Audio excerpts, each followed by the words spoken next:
Welcome to Tuesday Morning Nickelback on Daily Delivery. I am Michael Rand. We got plenty to get to today.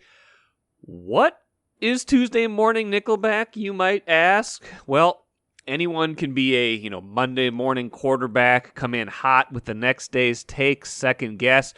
Not everyone can let the football just kind of stew for an extra day, then analyze all the different things that happened in, both the Vikings and Gophers through a different lens, all while incorporating one of Canada's preeminent rock bands. So you could expect four things every Tuesday on Daily Delivery during the football season. One, film review with Vikings writer Andrew Krammer, where he will help me dissect and analyze a key play and maybe even a key player from the most recent game this week. We'll take a look at Bashaud Breeland, and in particular, a long touchdown at the end of the Vikings' 27-24 loss to the Bengals at the end of that first half on Sunday.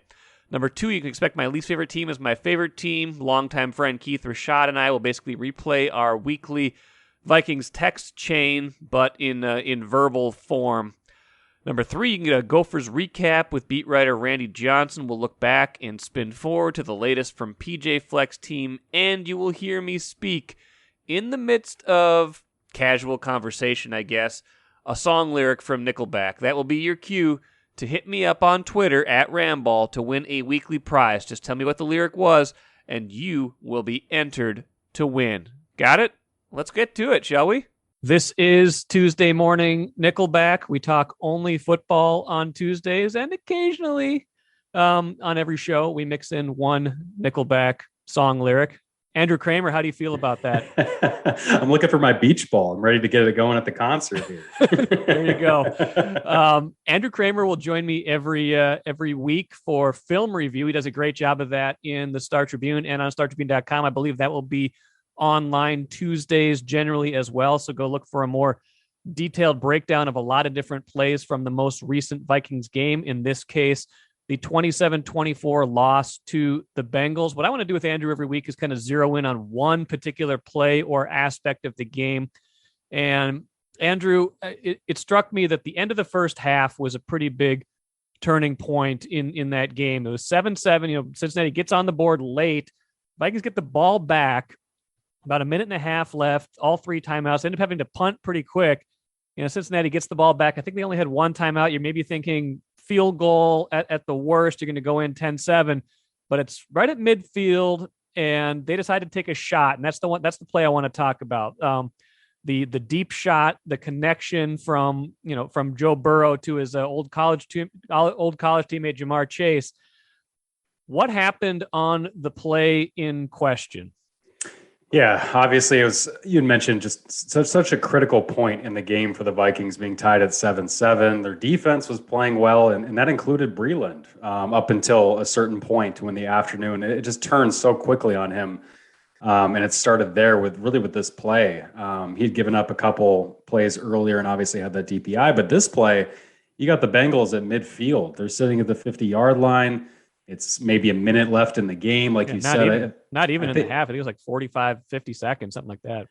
Oh, that's right. So, Burrow had already completed this. Was 3 straight throws, kind of marched him into midfield. And you're thinking, if it's a 50-yard touchdown. So they're directly at midfield at this point. So Mike Zimmer dials up a blitz to try to get the pressure on Burrow, get the ball out quick, make him burn some time because they didn't have their full plethora of timeouts at that point.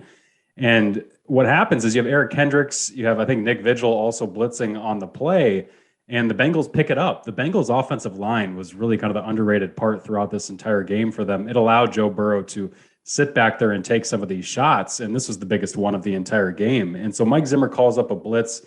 Bashaud Breeland is staring at Joe Burrow basically through Ja'Marr Chase's half of the 50-yard touchdown.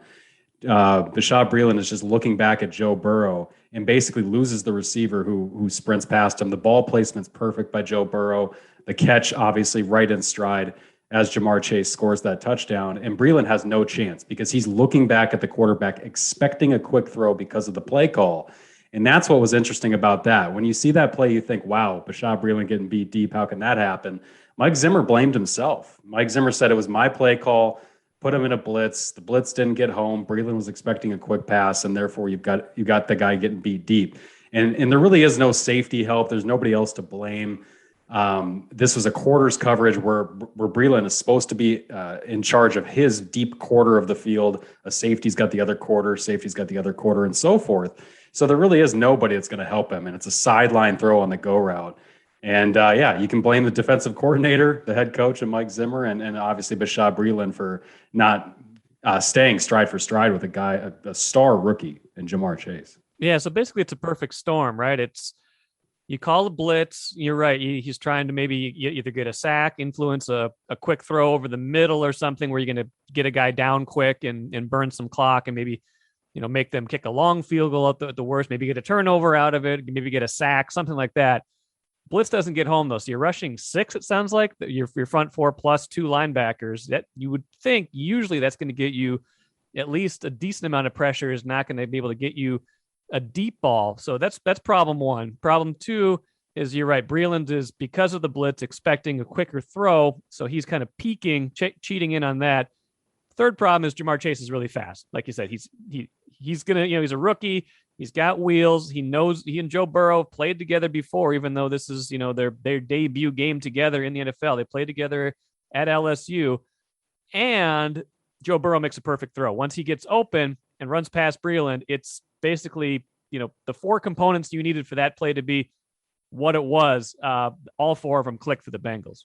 Yeah, and I think that's the big thing about this play, this 50-yard touchdown, because the rapport that Burrow has with Chase is so evident, because as Chase gets 15 yards into his go route, he's still got 35 yards to go to the end zone. Burrow has already gotten rid of that ball. That's part of what helps beat the blitz, is the fact it was such a quick throw, and that Burrow's perfectly anticipating Chase's speed, almost as if he'd done it at LSU for years, in terms of knowing, if I throw this ball at the 10-yard line when Chase is at the 35, he's going to be able to catch it in stride. And that's how perfect and succinct and in rhythm their timing is, and how quickly that play happens. I'm looking at it right now. As soon as Burrow releases the ball, Breeland is still step for step with Chase, but Chase just turns on the burners and just goes right by him. And that timing is the big thing. So you bring up the rapport that he's got with Burrow. That shows. And this is week 1. This is Chase's first NFL game. A year ago, the Vikings weren't even playing Justin Jefferson. And so you can tell that's years of a quarterback and a wide receiver getting to know each other. A couple more things, beyond that play, like you said, Breeland had his ups and downs. I think Ben Gessling in his Monday kind of follow had Breeland getting targeted per Pro Football Focus, I think 8 times, 5 completions, over 100 yards.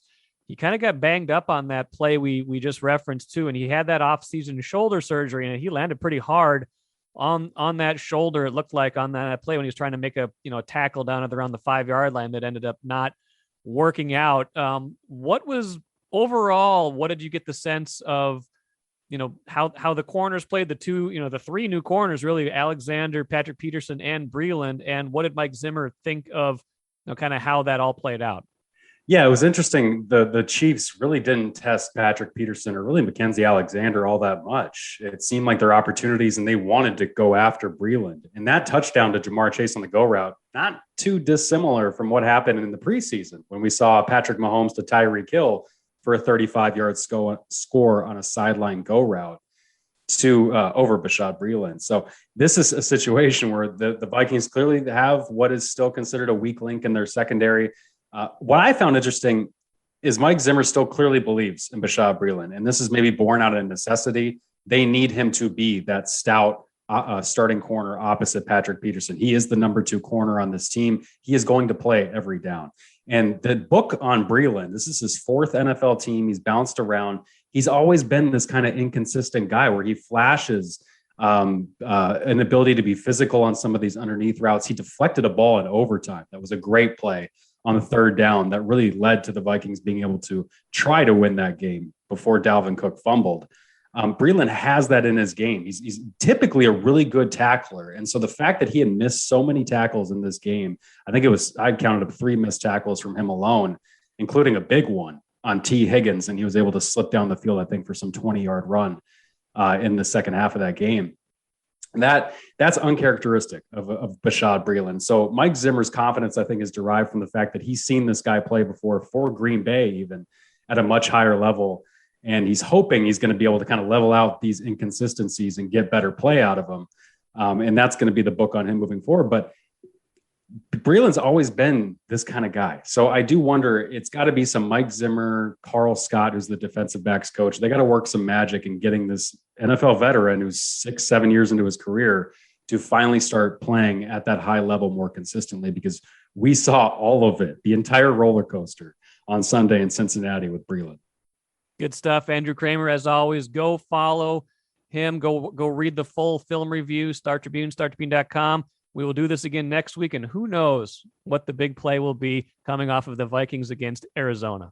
Thanks, Mike. It's a weekly treat on Daily Delivery. Keith Richotte joins me for My Least Favorite Team is My Favorite Team. We're going to do this every week of the NFL season, recapping the Vikings game, talking about what we liked and what we didn't like. Keith, would you say they were your favorite team or your least favorite team when you watched the game on Sunday? Well, I think I can't even remember a time when they were my favorite team anymore. They're just miserable. They're just miserable, and they make everything miserable. How classic was that? It was like kind of, and this is going to be like the ultimate insult, but it kind of reminded me of a Mike Tice coached game where like you've got a lot of good players, right? And some good things happen and they give you this like belief, but they just do a million dumb things and make mistakes at the absolute wrong time. And of course, final score here, 27-24. And then of course it's like the one guy that you think you maybe can count on in this whole mess makes the biggest mistake of the game, which is the Dalvin Cook fumble that basically turns the game in overtime. So A, respond to the allegations that this was a Mike Tice-esque game, and B, how much did you hate it? Well, first of all, I'm not sure that I will ever hate a Vikings head coach as much as I hated Mike Tice. I know you hated Tice. I thought he was okay, but that's just me. And part of it was Red McCombs too. That was just a bad era of Vikings football. But you and I talked about in the previous podcast, and we talked about just in life, right, that they needed 7 things to go right for them to have success this season. Yes. And it didn't look very good in the preseason. We said this could be a reset button, but it wasn't a reset button. But everything went wrong, and they lost this game. They did not happen to be beaten by a better opponent. They clearly lost this stupid game because they are a bad and stupid and awful team. And we all saw the big stuff. We all saw that they had 153 penalties for 2,000 yards, right? And the fumble. Is that what it was? Yeah, I checked the stats before I got on with you. Okay. That's exactly right. But I want to highlight something else, and I wonder if you caught this as well too, that I found utterly infuriating. Right, end of the first half. The first half, they get the ball back. There's under 2 minutes. Right, they have the potential for a drive here. Yeah, is this when it was 7-7? Yeah. Okay. I believe it was 7-7. Very end of the second half. The end of the first half, and so they get the ball back. They have the opportunity to just try to do a little bit of something. There's not enough time to really do a whole heck of a lot, right? But they get themselves into third down. And it's third down, and there's, 20 seconds left or whatever the deal. So this is when it was 14-7 after they had scored the long touchdown. Okay. Okay. I'm sorry. That's okay. But they get the ball back. They have a chance to do something. It gets to third down, right? It gets to third down. Cincinnati has no timeouts left. Right. They were on something like their 30-yard line. There was not a lot of hope for success. It was 3rd and 53 again. They found themselves all day they had like a million 3rd and longs. Ben Gessling wrote about that. It was a really good kind of second day story. But yeah, go on. Right. And so here it is. There's just something like 20 seconds left, and you're thinking I'm thinking to myself, fine. You are too far away to do anything. It's third down. Just run the ball. Just run the ball and kill the half and don't worry about it, right? But they decide on third down and 3rd and 53 to throw the ball, and Kirk throws another incompletion, and then they have to punt the ball away. to Cincinnati, and nothing happened, right? The guy ran the punt out of bounds, and it wasn't a big deal.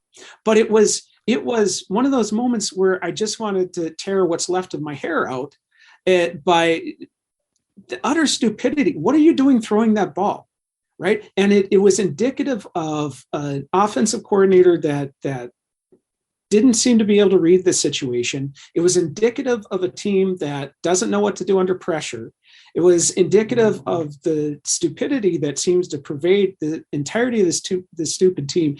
And it was a small thing, right? It was a small thing, but it was just one of those really dumb things that's going to end up haunting this team throughout the course of what's going to be 3-14 season. So you're down on this. This is good. I'm glad you brought up the end of the first half. This is how you remind me of just the stuff that went on in the end of that first half, where they had the 3 timeouts. They had, like a minute and a half left, and Cincinnati had 1 timeout left. So you're thinking worst case scenario at the end of that half, you try a pass, doesn't work. Maybe you'll run the ball a couple times and just kind of try to run the half out, but they mismanaged the clock so poorly that they end up punting to Cincinnati with like a minute 13 left.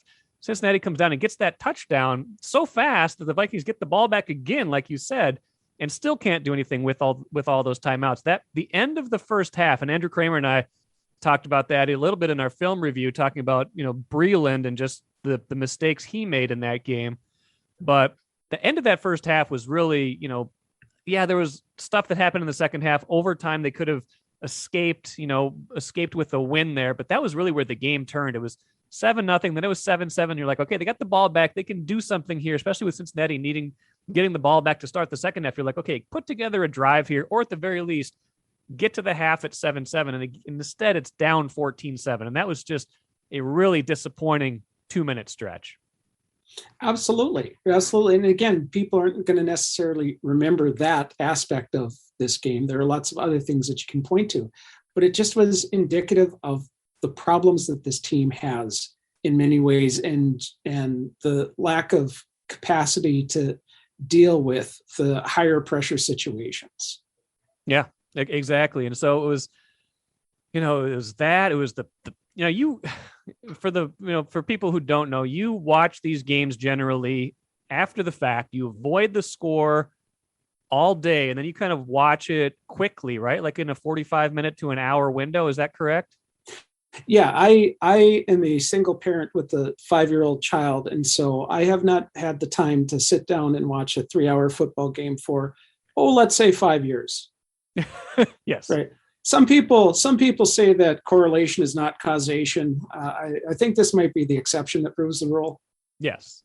So given that, did it feel to you even more absurd, the number of penalties? Because you saw them all in a very tight window happening. I saw them over a 3.5 hour. It was a long game. I saw it over 3.5 hours. You saw like a billion flags against the Vikings in a very tight window. Yeah, I mean, it was just that much more. It was just that much more to see it happen that quickly, right? There was 15 total. Yeah, I think there was 11 that were accepted, and I think there was a bunch more that were declined. Almost all of them on the offense, and a lot of them on the, either pre-snap motion penalty, false starts or holding. And it was just, the offensive line was not good. Yeah, that reminds me of something that I just wish there had been one member of the Twin Cities media courageous enough to perhaps point out the possibility that the offensive line might be a problem. If only somebody for years, isn't it? If only somebody had said something. It's like, here's the thing, and we've talked about the kind of analysis you won't get on that stupid Access Vikings with those jerks. Here's the thing, like, okay, so last year they went with they were completely inexperienced in the secondary, especially with their corners, and so what they do this year, they went and loaded up. They got they went and got Mackenzie Alexander back. They got Bashaud Breeland, who give or take wasn't that great in game one, but we'll see. And they obviously got Patrick Peterson. They basically brought in reinforcement. We are going to learn this lesson. We can't just have inexperienced little bit of depth at corner. And they're doing the exact damn same thing at offensive line this year. The fact that they didn't bring in more experience on the offensive line to bolster, whatever they had is unconscionable. It's a failure of roster construction. Well, absolutely. And the measures that they did take clearly aren't panning out, at least for right now. I mean, I don't know. You can tell me in your opinion, the extent to which the Vikings should be faulted for what's happening with Christian Darrisaw right now. I mean, should they have known that this was going to linger? Should they have got a better sense of where he was at physically? I don't know. I think they seem to imagine that things were taken care of with the surgery in January or whatever it was supposed to be. But that's a failure, right? You spend this third round pick on a guy that everybody assumes is going to play right away. Doesn't seem to be ready to take the field, as it were. You're absolutely right. This has been a consistent problem for so many years now, and their unwillingness to take it seriously is utterly baffling and very Vikings-esque. I've even thought about, should I just set up literally plexiglass around where I sit? Now, let's spend the last few minutes on a little bit of a bright spot. I was very concerned. Oh, you found one? I was very concerned last week about the kicking operation. I was worried about, they brought in this new punter who's the new holder, and they got this, Greg Joseph, who hasn't really kicked in much of any meaningful NFL games or certainly any pressure situations. Greg Joseph makes a very long pressure kick at the end of regulation to get them to overtime. The new punter, Barry, just absolutely launches one in overtime that kind of, frankly, almost won them the game. Like he had a 63-yard punt with no return that basically took them out of a hole and put Cincy at their own 9 and kind of led to that drive where they were going to probably score there. And not just the kicking game. Did you know the Vikings woke up today in first place? I actually did know that. That's so stupid. That's just so fundamentally stupid. Because they did not lose a conference game. Everybody else lost a conference game. They did not lose a conference game. So by only losing to an AFC opponent, they are the cream of the NFC North crop. So there you go. I will say this. I know we got to wrap this up here.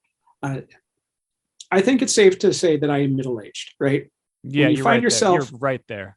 When you find yourself playing in an over 40 league, older 40 hockey league, and you're really comfortable with it. Yeah, you're probably middle-aged, right? So on my time on this earth, there are a couple of things that I've learned. Right? Okay. One is that you are not allowed to speak as much ill of your mother-in-law as your wife is. Okay, you cannot do that. Okay. Right? Yeah.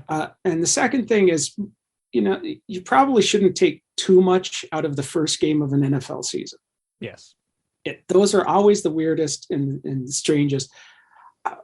So if there's a ray of hope, it's that this is the first week of the season and goofy, silly things happen, right? Yeah. That being said, every worry that you had about this team manifested itself in that game. Yeah, everything except the kicker. Everything except the kicker. That was it. Right. That's about the only thing that worked well. It kind of felt almost as if the offense could have used a little bit more time together. Yeah, right? Funny you mentioned that. They could have maybe, don't you think? I mean, it's possible. What could have possibly prevented them from having significant time together? I don't know. Maybe the quarterback missing 10 days of camp. Maybe the head coach not playing them very much during the preseason. I don't know. Just whatever. Pick your own, choose your own adventure with this team, I guess is what I would say. It's really not for me to say what could have been. They tried their best. Okay. They got some exercise. They ran around. It was a very hot and humid day. They tried their best. Okay. Hey, I'm glad they got the exercise. I'm Nyla Jean Myers, Senior Assistant Sports Editor at the Star Tribune. Thank you for listening to Strip Sports Daily Delivery. This work is made possible by our Star Tribune subscribers. For unlimited access to the articles mentioned in this podcast and our coverage of Minnesota sports from pros to preps, go to startribune.com/subscribe. Randy Johnson covers Gopher football for the Star Tribune, joins me right now on Daily Delivery. Randy, how you doing? Oh, pretty good. Good to have you back. We'll do this every Tuesday, pretty much. Part of our Tuesday morning Nickelback coverage here on Daily Delivery. Chad Kroger reference, good. What's that? Chad Kroger reference there. There we go. It's what we call it. We actually work in a song lyric too. That was in a different segment. So you listen for that. You're not eligible. You're not eligible to win. I'm sorry, but other people are. So please listen for that. So Gophers are up 21-3 at halftime over Miami, Ohio. You're thinking, okay, we're learning some things. This is, a team that at least is capable of, having a comfortable win against, a decent opponent, not a great opponent, but, a team from at least not a low conference. Then it gets pretty tight in the second half, gets to a point where it's 21-20 before they eventually, find a little bit more breathing room, 31-26 final. What, from your estimation, and I didn't see all of the game, I was kind of in and out because of some youth sports. I did go back and watch a lot of it later. From your perspective, what did we learn from this game that's, either good or bad as we kind of think about it in the context of, just that one game plus what we had learned from Ohio State? Well, first, one of the goods was Trey Potts, running back. He filled in pretty well for Mo Ibrahim being out for the year. The running game didn't seem to miss a beat a whole lot. It wasn't maybe quite as dominant as Ibrahim was back there, but 34 carries, 178 yards. That's a nice afternoon. He moved the chains, and they rode him in the second half when they needed to solve away the game. They got the touchdown to put them up 28-20 after the big kick return by Bucky Irving. And that drive was all runs by Trey Potts, with ending with a 21-yard touchdown run. At the end of the game, they get the ball back with 3:43 left. They had it to him 5 times. He gets a couple first downs and salts it away. So they learned that they got a back. They got one back there that they know that they can rely on. I think they don't want to run him as many as 34 times all the time. Today in his press conference, PJ was saying that basically, they want somebody to develop behind him, to step up and give him so he doesn't have to have that many carries. That's for the bad. Second half, they came out 3 and out a couple times, and then one drive that went about 6 plays. It basically some drop passes. One time they had a nice pass going to Dalen Wright, and he slips when he makes his cut. That probably would have been a big first down gainer, if not to the house. They just weren't as crisp on offense, and that left the door open for Miami to make a few plays, and they did. And all of a sudden, the Gophers are in a bit of a meat grinder. Yeah, how do either post game or after that, how was that explained? Did they was it a lapse in concentration? Was it you're up 21-3 against a team you're probably supposed to beat? Do you get a little complacent, or is it just the luck of how games go? How do you think they explained what happened in that second half? I think it was more of they just didn't take advantage of their offensive opportunities in the second half. They came out passing right away on their first possession, and 3 incompletions, and then they had to punt. That slowed them down a bit. They basically, there were some drops in there, and that PJ was basically saying how they got to be mentally tougher on those plays, those receivers. They just concentrate more, that type of situation. It just kind of showed that their margin for error isn't always that big in winning a game. It's a good reminder too. I mean, even when they were having their 11-2 season a couple of years ago, I mean, the non-conference was pretty dicey for them. They won a lot, and all of those non-conference games were very close, weren't they? Yeah, they easily could have lost all 3 of those games. The South Dakota State opener, they needed a fumble by the Jackrabbits late that they recovered and took in for the winning score.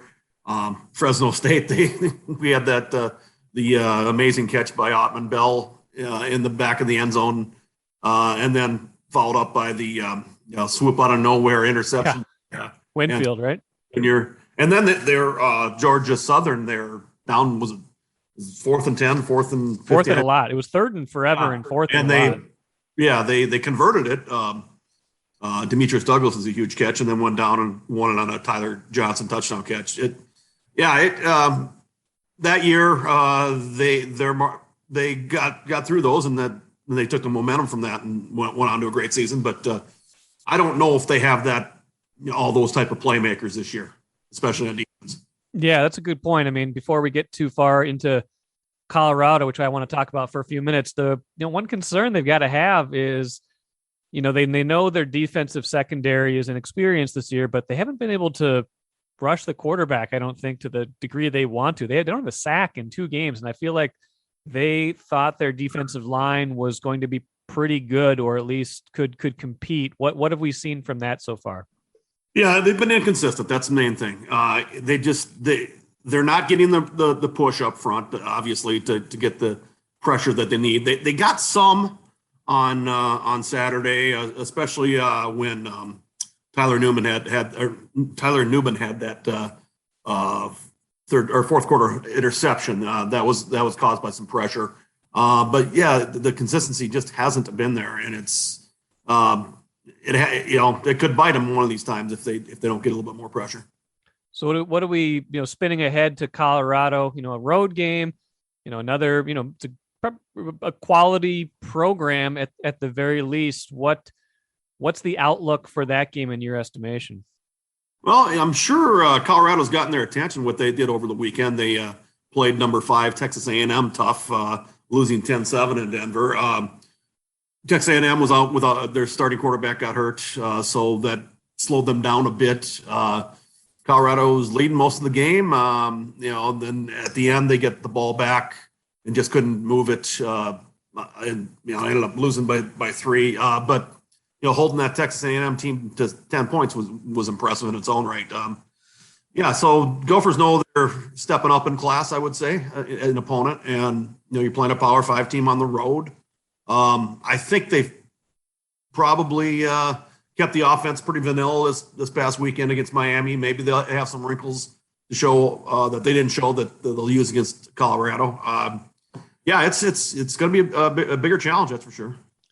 Last thought, PJ Fleck's teams, I feel like, have gotten better as the year goes on, but we're only in game 3, and it feels like a pretty important one. Where do you imagine improvement could come most quickly on this year's team? I would say that there's a good chance they get Chris Ottman-Bell back, so that you get your best receiver there. And the way that Dalen Wright has developed, you got a nice 1-2 punch there with Daniel Jackson as a third. That's a decent trio. You got a tight end that showed against Ohio State that he could catch the ball pretty well, and Brevin Spann-Ford. Obviously, your offensive line is set, and it's doing very well. On defense, there's a good chance Jordan Howden returns safety. He's had a thigh injury. PJ listed him as day-to-day, as is Ottman-Bell. Dalen Wright left in the third quarter against Miami, but PJ today said he'll be fine.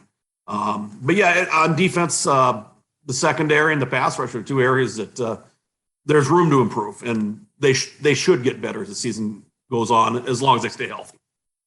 Looking forward to it. Should be a good one in Colorado on Saturday. You will be there, and I believe Lavelle will be there too, right? Yep, Lavelle will be there too, yes.